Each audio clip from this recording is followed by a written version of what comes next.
Hello, I'm Dr. Jim Anderson, and I'm here to talk to you about school lunch and breakfast menus. Now, this is a topic that probably doesn't get nearly as much attention as it really probably should.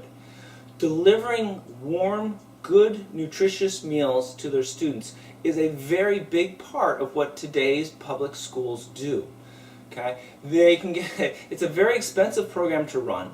The U.S. government plays a very large role in it, and there's a lot of rules and regulations that surround it.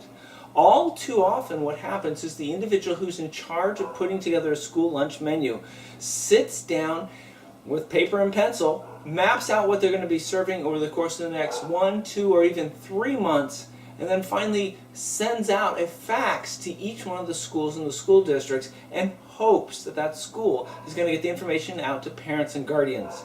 There has to be a better way to do this. And the good news is, using the digital bell content management systems, both schools and school districts can do a much better job with their school lunch and breakfast menu programs.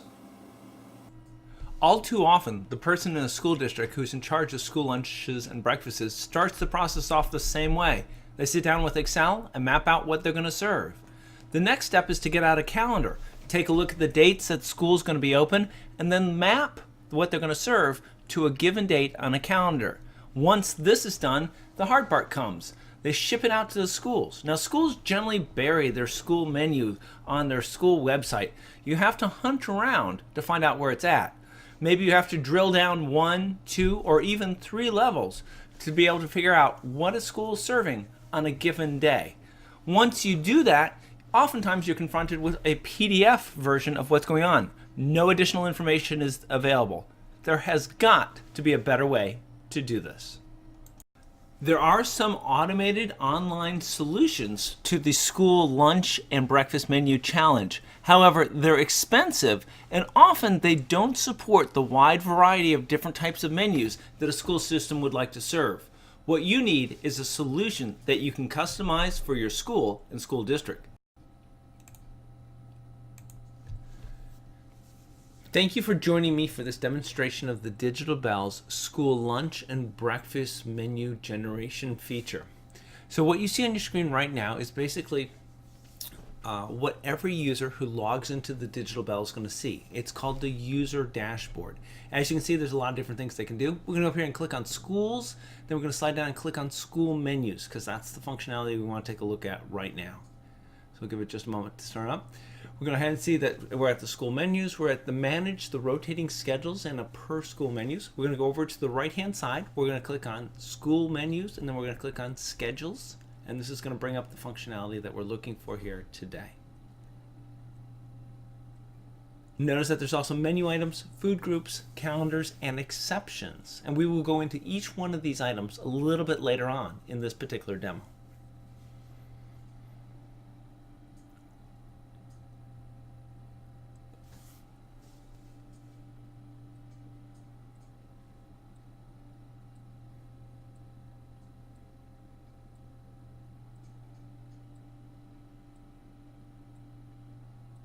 All right, this is the school menus and food groups. Now, this is some of the stuff that you would define ahead of actually creating a particular schedule. You notice that we've got the dairies, the fruits, the grains, the refined grains. These are all the USDA groupings of foods. And so it gives you a chance to basically set up your database in your system that allows you to identify which food group something belongs to.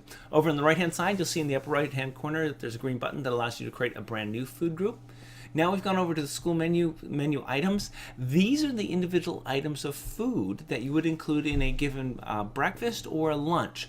So basically you have the ability to create menu items. For example, hot dog on a bun or breakfast pizza or what have you. These are the items that you'll be serving to the students who come to the school. So what you do is basically you predefine them to the system. Now, this is an example. This is tangerine chicken. You can see that it's a protein food. You could also add this to anything else. One of the best examples is breakfast pizza that belongs to a whole bunch of different food groups. You have the ability to add an image. You have the ability to add a description. And as we scroll down here, you can see that we can select any specific diet considerations, such as vegetarian, or if it contains pork. And then you have the ability to fill in any nutrition facts that you want, okay? If you put in all the data, you have it all available to you. You can identify both the vendor who provides the school with that, and then of course the item number, which just makes it a lot easier to order this when you've actually included it in a particular schedule item. We can click on this and we can view this menu item. And you see it comes up, it's an attractive display. It has the image, it has the description, and of course it has all the nutritional facts associated with this particular food item. And you have the ability to edit the item or do anything else that you'd like to do with it. All right, so let's go back and take a look at the school lunch menus and schedules. We're going to go ahead and add a schedule. And the schedule is either a breakfast schedule or a lunch schedule. In this particular case, we're going to take a look, and let's take a look at one of the fall breakfast schedules that we've come up with. Gives us the ability to give it a title. Then we can go ahead and we can take a look at the individual items that we've added to our 2014 fall breakfast schedule. You can see that there's day 1, 2, 3, 4, 5, and 6. And then on each day, we've added as many or as few items as we'd like to have. Day 1 has BBQ pork and hot dog on a bun and corn muffin and peaches or seasonal fruit, right? So we've worked them all in. You can see that they all have been approved. Now this is the complete breakfast with all the days put together. Basically all the dairy, the fruits, the grains, all these particular items right there. So you can see exactly what's included in a given breakfast menu based on groups. You have the ability to add or delete items from any one of the days here. That's very, very easy to do. You just select and delete it, so it's not a problem whatsoever. So we go back and take another look at pretty much all the items that are currently included on that particular menu. So now what we want to do is take a look at the calendars. So we have our menu, which is great, and that's a great place to start. But now what we have to do is take our menu and lay it into a calendar. Basically match up what we want to serve with days of the week that we'd actually like to serve it on. So you can see that we have our 2014 fall breakfast menu here. What we're going to want to do next is we're actually going to want to lay it into a calendar and say which days we'd like to serve those particular breakfast items on. You can see that we have 3 separate menu items here. 2 are for breakfast and 1 is for lunch, and we could stick any of them on. You can see we have a begins and ends date for when these are currently already laid into a calendar. 8/1 to 1/16 is what we have for that. And remember, when you're laying it in, you can also cause it to repeat, okay? We can also identify exceptions, days that you're not going to be serving food, holiday breaks or teacher work days. And when we do that, we also give you a couple of different options for exceptions on exactly how you'd like to handle them. So let's just quickly take a look here. So here's a holiday break. We do a description if you needed it. Should we keep the menu plan items? We're saying no, and then we're showing the calendars that are currently included using holiday break. The keep menu plans item is a key and important point. What happens when this holiday break happens? If you say yes, then we'll keep the schedules days menus item. And if you say no, then what we'll do is we'll just delete it off the particular schedule that we have. So if you've got the food out at the schools and you want to use it up, then just delay it to the next day. Not a problem whatsoever. You can see that you can select a start date and an end day for any particular exceptions, such as spring break or Christmas break or something like that. They can be multi-day, or they, of course, could be a single day. Down below, you can see which calendars this particular break is currently being included on. In this case, it's 2014 fall lunch and 2014 fall breakfast now currently have the holiday break on it. We just deselected the fall lunch, so it's no longer there. So it's that easy. You can select or deselect pretty much at will. Not a problem with that whatsoever, but basically it gives you a chance to identify those days that you will not be serving food. Okay, it makes it a little bit easier. Once again, the keep menu plan items, if you select yes, then what it's going to do is it's going to keep the schedules day menu by basically pausing the menu schedule, and then after the break is over, you're going to pick right up where you were at. If you select no, then what's going to happen is it's going to punch basically a hole in your schedule, and just whatever food you were going to schedule for that date just will never be served. So now we go back to school menus and calendars. Okay, what we're going to do here is we're going to go ahead and select one of these guys. Gotcha. So this is our 2014 fall breakfast. You can see that we've selected dates 8/1 through 1/16 that we would like to serve that particular breakfast. Okay, we've got 3 exceptions: holiday Thanksgiving, teacher workday, and holiday break. Okay, and then what you can see down below, we have the calendar schedule, and our breakfast has been laid in. Remember, our breakfast is only like 5 or 6 days long, so what you're seeing is a lot of repeating. And what it is, it's really just as long as your particular schedule is, and when you specify exactly what calendar days you want it to be laid in, we will just lay it in and repeat and repeat and repeat. You don't have to worry about doing that. So really, it makes things a lot easier. Plus, of course, we've got those exceptions, so we'll either skip over the exceptions or else remove the food that would have been served on those days. Once again, that's your call on how you want to handle it in your particular school district. You can see that it spills over into September and October and January because we said serve the same breakfast menu pretty much through the rest of the school year. Very easy to do. You can see the exception days are right there at the tail end of December. And no food will be served on those days. And I think we had selected to actually just skip it and move to the next one. So this is the fall breakfast schedule. We can go ahead and click on that. You can see that we can pretty much edit anything, and we've got the 3 exceptions that are identified specifically with this one. We can deselect an exception very, very easily if we decide that, hey, people are going to be at the school and we do need to feed them. Not a problem with that whatsoever. It's just really a check mark, collect it off, and you're good to go.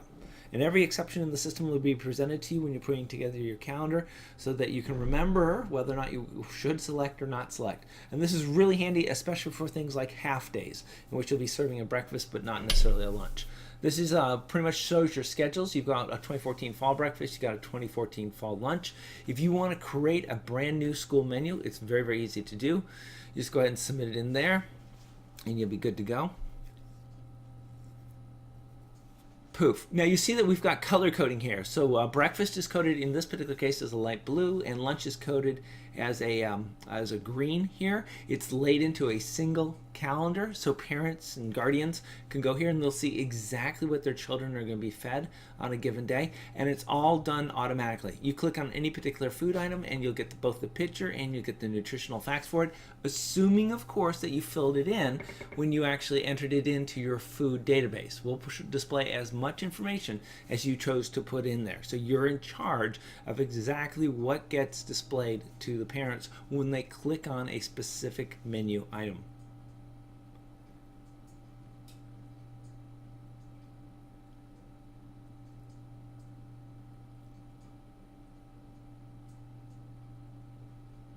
Note also on the bottom that you've got the ability to select either breakfast or lunch. And if you select breakfast, only breakfast will be displayed. If you select lunch, only lunch would be displayed. All right, if we go back up to the user dashboard here, we're going to go ahead and select another school within the Digital Bell system. We'll go to a high school, Walton High School in this particular case.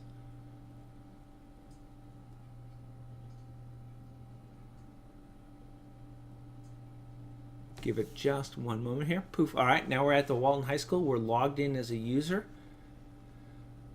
We have the ability to do a quick search for the menu page. Poof, there it is. We've got our food menus, we've got our school menus.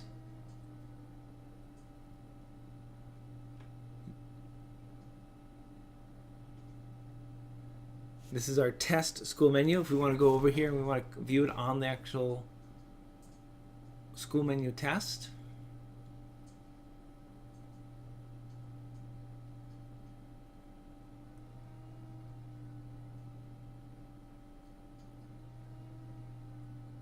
It's very, very easy to add a brand new menu.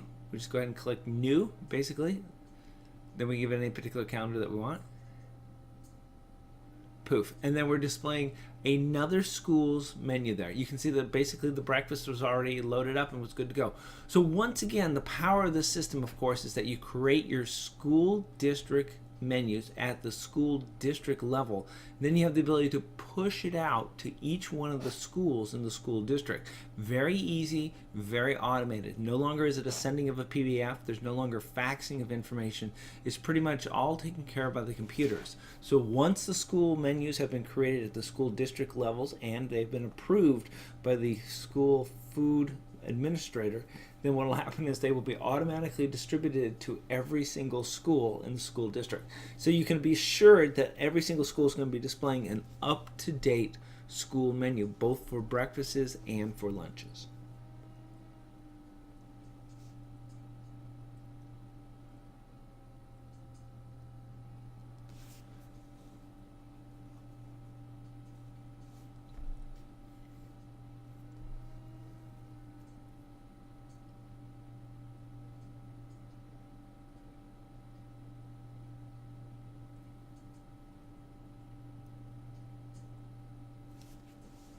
We go back here and we're going to go ahead and add a fall breakfast to what's being served at the Walton High School. Originally there was just a lunch there. Now, with just a matter of a couple clicks, we've gone ahead and added in a breakfast menu. So now this school will have both a breakfast and a lunch menu displayed. Look, there we go. You can see the two separate colors. Breakfast is displayed in a light blue, lunch is displayed in a green. At the bottom, you have the ability, if you just wanted to see lunch or if you just wanted to see breakfast, you can click on either one of those. We also give you the ability to sync it with your iCalendar. So basically, if you have a mobile phone and you want to have the school lunch menu on your calendar, you just click that button and you can sync it up, and it'll become part of your own personal calendar. You can just quickly look at it and see what's being served at the school on any given day of the week.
You can see that we can go stepping through any given month, and you'll see that it's laid out exactly what the school menu is. What's nice about this is you also have a record of exactly what was on the menu at any point in time. So it's not a matter of PDF files that may be downloaded to a school website, displayed for a week or for a month, and then discarded.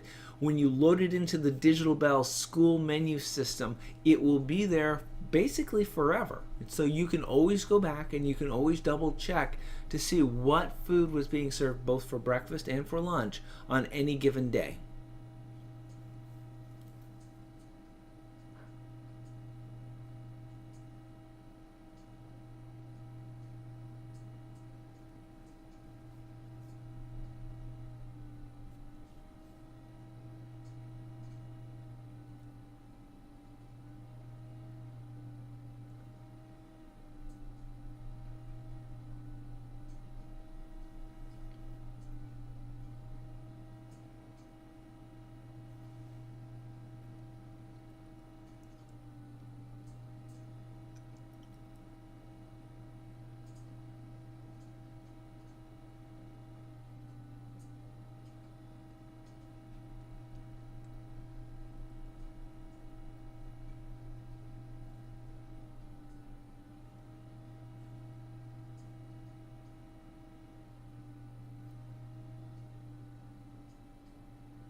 We go over on the right here and we click on the food menus option. Basically what that'll bring up is our breakfast and lunch menus, and you can see exactly what we have displayed here. Now this is what's currently being displayed at the school. It's fine, but it's just a simple static PDF file.